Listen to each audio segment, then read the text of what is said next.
तो अरब ममालिक को क्या मिला? सबसे बड़ा सवाल यह है। अरब ममालिक का तो भट्टा ही बैठ गया ना। फिर भाई तेल बिकेगा अमेरिका का, अरब ममालिक ने पैसा दिया अपनी हिफाजत के लिए अमेरिका को, अमेरिका ने उसी पैसे को इस्तेमाल करते हुए इसराइल की हिफाजत की, और अरबों की हिफाजत का वक्त आया तो अरबों के गिले शिकवे बीच में रह गए। आज अरबों का तेल बंद है और अमेरिका कहता है आओ हमारा तेल खरीद लो। यहां से भी पैसा ले लिया, वहां से भी पैसा ले लिया, इसराइल को भी राजी कर दिया, अपना तेल बेचने के लिए मार्केट भी कर लिया कि हमारा तेल अब आप खरीद लीजिए। तो ईरान ने ऐसे में एक इंपॉर्टेंट स्टेटमेंट दिया है और ईरान ने यह कहा कि ईरानी बंदरगाहों को अगर खतरा हुआ या अगर ईरानी बंदरगाहों के ऊपर हमला किया गया तो इसके बदले में खित्ते में किसी की भी बंदरगाहें महफूज नहीं रहेंगी। अब यह ईरान ने अगर कहा है तो उसने माजी में करके दिखाया।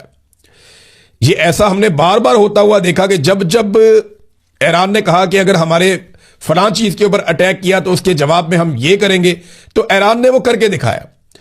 ईरान के जो वजीर खारजा अब्बास अराक्ची उन्होंने कहा इसराइली रियासत को उनके शैतानी इकदाम के नतीजे में तीसरी आलमी जंग शुरू होने से पहले ही खत्म कर देना चाहिए।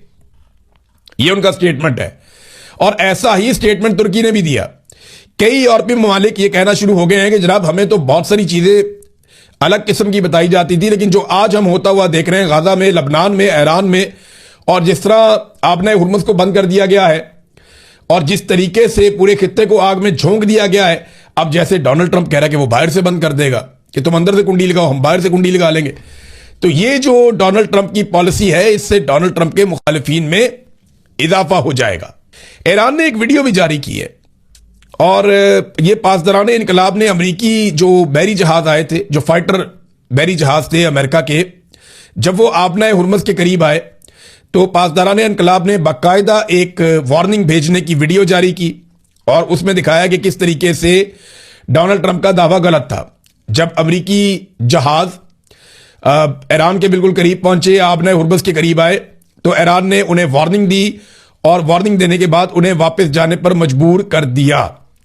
ईरान ने काफी अच्छा बंदोबस्त किया हुआ है और जितने भी आलमी तजियाकार हैं उनका यह कहना है कि ताकत के बलबूते पे आप आबना हुर्मुज को कभी भी कंट्रोल नहीं कर पाएंगे, क्योंकि ईरान की वहां सरहद लगती है साथ, वो पूरे सरहद के साथ साथ है। या तो आप वहां पे कब्जा करके एक नया मुल्क बना लें, ये आप कर नहीं सकते। जमीन पे आपने अभी तक फौजी उतारे नहीं, आप उतारेंगे तो वहां पे लड़ाई हो जाएगी। वो कहते हैं 1 करोड़ से ज्यादा, ये दावा किया ईरानी सदर ने कि 1 करोड़ 40 लाख के करीब ईरानी हैं जिन्होंने अपने नाम लिखवा दिए जंग लड़ने के लिए कि वो लड़ना चाहते हैं। अब ऐसी कौम के साथ जमीन पे उतर के कौन लड़ेगा? जब सारी कौम ही लड़ना चाहती है तो आप उनके साथ जमीन पे उतर के लड़ाई तो नहीं लड़ सकते, या आप वहां नया मुल्क तो नहीं बना सकते कब्जा करके। ना वो इसराइल की सरहद के साथ लगता है कि वो लेबनान की तरह बहुत बड़ी एक वो एरिया बना लेता है कि जनाब ये बफर जोन है, इसके बीच में कोई नहीं आएगा, या हम अपने आप को महफूज बना रहे हैं। तो आबना हुर्मुज को कंट्रोल करना नामुमकिन है। आपको ईरान के साथ बात ही करनी पड़ेगी। क्या दोबारा मुज़ाकरात होंगे? बिल्कुल मुझे ऐसा लगता है कि दोबारा मुज़ाकरात होंगे, और ये मुझे लगता नहीं है। ये जो कोशिशें हो रही हैं, जो पाकिस्तान भी कर रहा है, तुर्की भी कर रहा है, मिस्र भी कर रहा है, रशिया और चाइना भी कर रहे हैं, और बहुत सारे जो यूरोपीय ममालिक हैं वो भी कोशिश कर रहे हैं कि मुज़ाकरात हो जाएं। अरब ममालिक भी ये चाहते हैं कि मुज़ाकरात हो जाएं।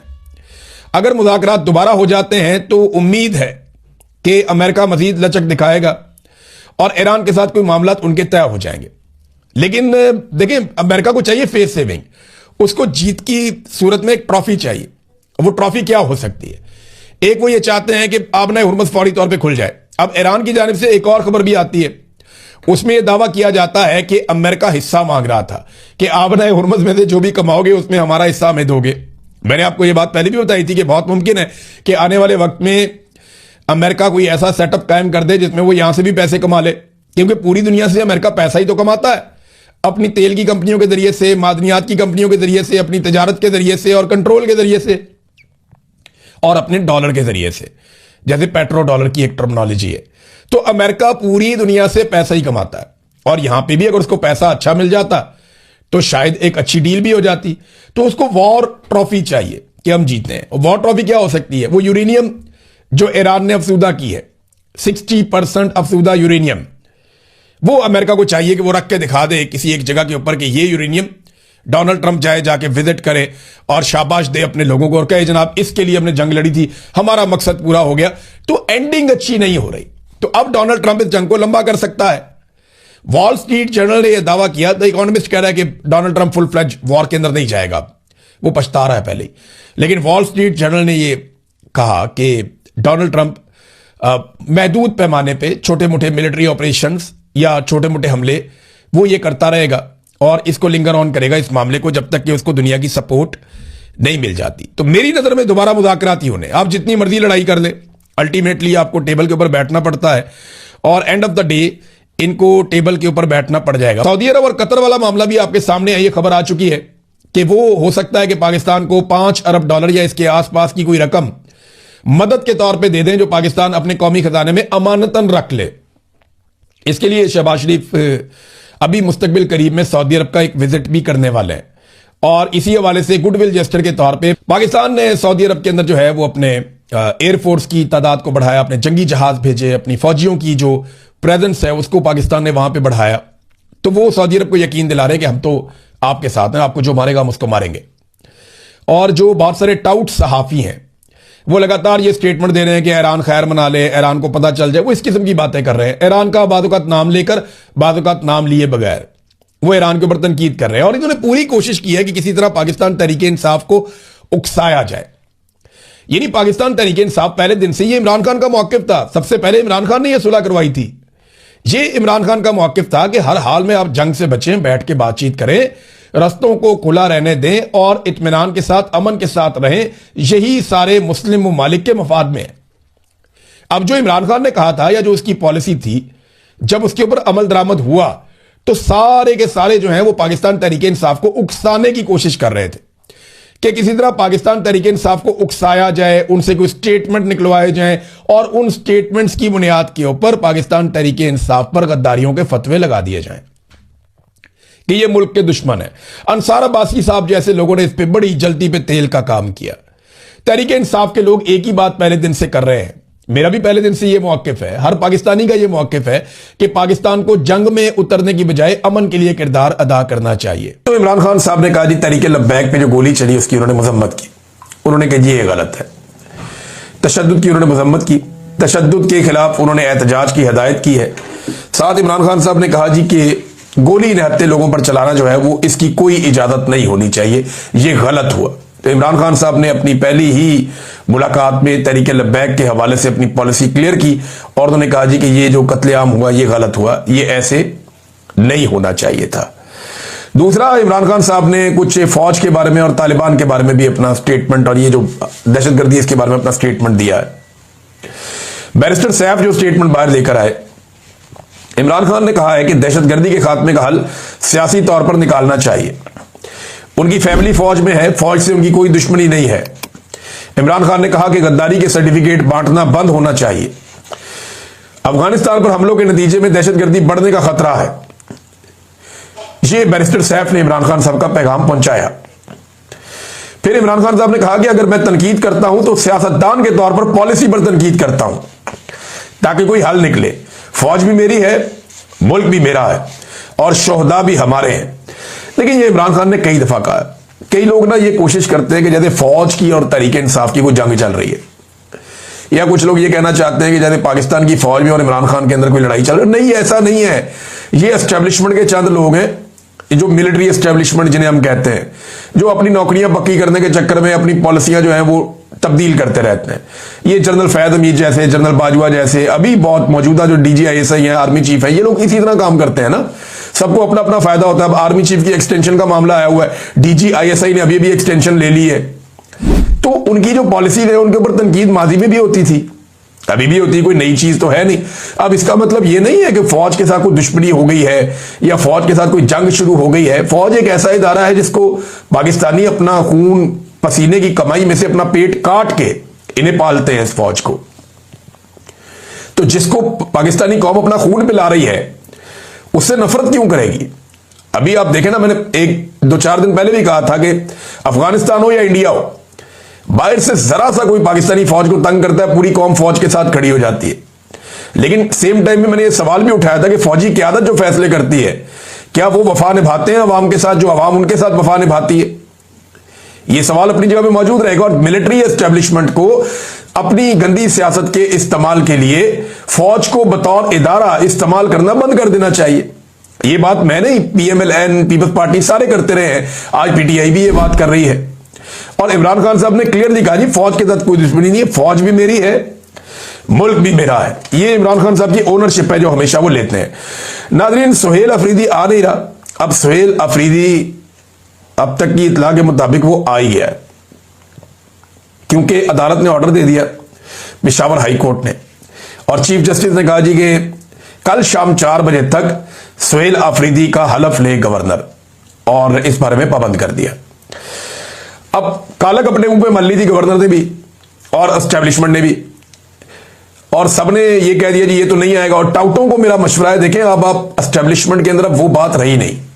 ये माजी में जो बात करते थे वो पत्थर पे लकीर हो जाती थी, तो आप दावा कर देते थे कि ये तो कभी नहीं होना। तो अब एस्टेब्लिशमेंट के कहने के ऊपर ना आप किसी को खत्म शुद्ध ना कहा करें। एस्टेब्लिशमेंट के कहने के ऊपर या उनकी यकीन दहानी के ऊपर आप कोई बड़ा बोल या बड़ा दावा ना किया करें। अभी कुछ लोग कह रहे थे मेरा नाम बदल देना, मैं माफी मांग लूंगा अगर ये वजीर आला बन गया, ये कभी भी नहीं बनेगा, ये बन ही नहीं सकता, फैसला हो चुका है। ये एस्टेब्लिशमेंट आपको कहानियां सुनाती है। वो बेचारे कहते भी ठीक है, उनका ये नीयत भी होती है, लेकिन अब उनमें वो दमखम नहीं है, उनमें वो पसली नहीं है। पाकिस्तानी कौम उनसे बहुत ताकतवर और बहुत आगे निकल गई।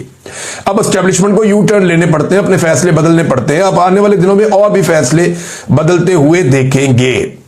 तो मुंह काला किया कुछ लोगों ने अपना। अब बिलावल जो है वो गोंगलुओं से मट्टी झाड़ते हुए गवर्नर को कहता है, गवर्नर साहब आप जहाज लेकर जाएं खैबर पख्तूनख्वा और जाकर अपनी आईनी जिम्मेदारी पूरी करें। पिछले 1 हफ्ते में आपने इस लेवल का ड्रामा किया है, पीपल्स पार्टी ने ऐसा गंद मारा है, पीपल्स पार्टी ने, ये जमहूरियत की सबसे बड़ी दुश्मन है पीपल्स पार्टी। इनको सिर्फ इक्तदार चाहिए। बिलावल का वो जुमला याद है आपको, ब्रूट मेजॉरिटी, वो बात याद है, डंडे वाली जमहूरियत, यही बिलावल है ना। और अब गवर्नर को पहले बिठाया हुआ था सिंध के अंदर के इधर बैठो, नहीं जाना वहां पे खैबर पख्तूनख्वा। अब जब अवाम भी खड़ी हो गई, वहां वोट भी बढ़ गए, एक भी MPA इनसे नहीं टूटा। इनकी सारी उम्मीदें ये थी कि पैसा वैसा खर्च करके वहां पे जो ताकत है एस्टेब्लिशमेंट की उसको इस्तेमाल करके कुछ MPS तोड़े जाएंगे, इलेक्शन को डिले किया जाएगा और अपना वजीर आला लेकर आ जाएंगे। अब इस चक्कर में मौलाना फजलुर रहमान साहब की बाचियां खिल गई थी। मौलाना फजलुर रहमान साहब का किरदार जो है पाकिस्तान की सियासत में हमेशा बहुत अजीब और घिनौना रहा। मुशर्रफ दौर के अंदर मुशर्रफ को सपोर्ट करना हो, मौलाना फजलुर रहमान साहब ने अपना किरदार अदा किया। हर डिक्टेटर को मौलाना फजलुर रहमान ने सपोर्ट किया और उसके बदले में अपने लिए और अपनी फैमिली के लिए फायदा हासिल किया। ये हमेशा इक्तदार के अंदर रहे। अब इन्होंने एक नया फॉर्मूला निकाला है कि इक्तदार के अंदर नहीं रहते हुए भी इक्तदार के अंदर रहना है, यानी अपोजिशन पे बैठ के भी हुकूमत का किरदार अदा करना। जैसे कि 26वीं आईनी तरमीम में इन्होंने अपने फायदे हासिल किए और बड़े आराम से जो एस्टेब्लिशमेंट चाहती थी वो मौलाना फजलुर रहमान साहब ने करके दे दिया। और अब एक मरतबा फिर मौलाना फजलुर रहमान साहब ने अपने भाई को वजीर आला बनाने के चक्कर में जाके चैलेंज कर दिए, अदालत तक पहुंच गए। यानी एक अजीब कालक है, सब अपने मुंह पे मल लेते हैं। फजलुर रहमान साहब के बारे में ना बड़ी प्यारी बात की मुस्तफा नवाज खोकर साहब ने।